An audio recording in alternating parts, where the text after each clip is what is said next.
20 to 22 pesos ang inaasahang dagdag sa kada litro ng diesel sa Martes ayon sa industry sources.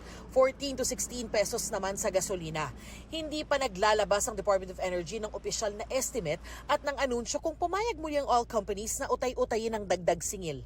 Matapos ang round 1 ng mega oil price hike noong isang linggo, batay sa kwenta ng GMA Integrated News Research, naglalaro ngayon ang gasolina sa 57 to 84 pesos per liter. Sa diesel, 66 to 90 pesos. Sa kerosene, lagpas 100 pesos.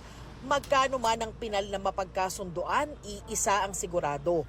Bugbog na raw ang mga tsuper. Pahirapan na po yung biyahe ngayon Sa gawa na po ng taas ng tudo wala po talaga. Kinikita namin siguro ngayon, mga 500 na lang sa isang araw. Wala rin po kasi.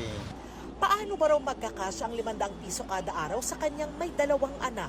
Kaya baka tumigil na raw siya sa pagpasada sa susunod na linggo. Baka po siguro lumipat na lang din po kami ng kumpanya kasi ganun din po Buti pa yung sa kumpanya, nakapix na kami ngayon. Wala. Sabihin mo lumipat ng kumpanya? Ano po, kunwari, maging company driver. Ganun.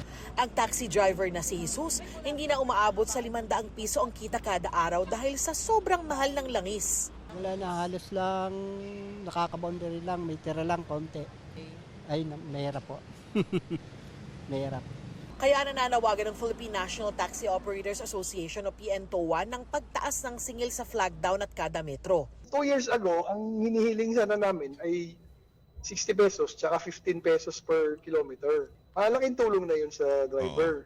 May panawagan din ang samahan ng mga TNVS. Yung transport network company naman, kung nasaan nagdadrive yung ating mga driver, baka naman po pwedeng bawasan ang komisyon nila. Tayo po, ang request natin, yung 10% okay na kasi may 10%. mga transport network company naman na 10%.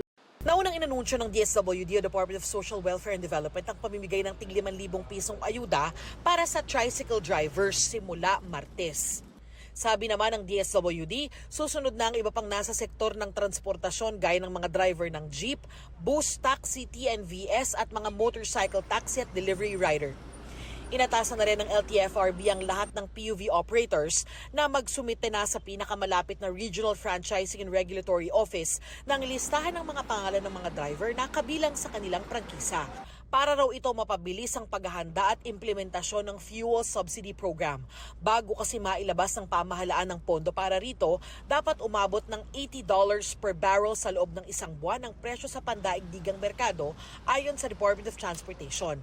Malaking tulong man, hindi pa rin daw yan sapat para sa ilang samahan ng mga tsuper lalo kung aalagwa pa ang presyo ng langis.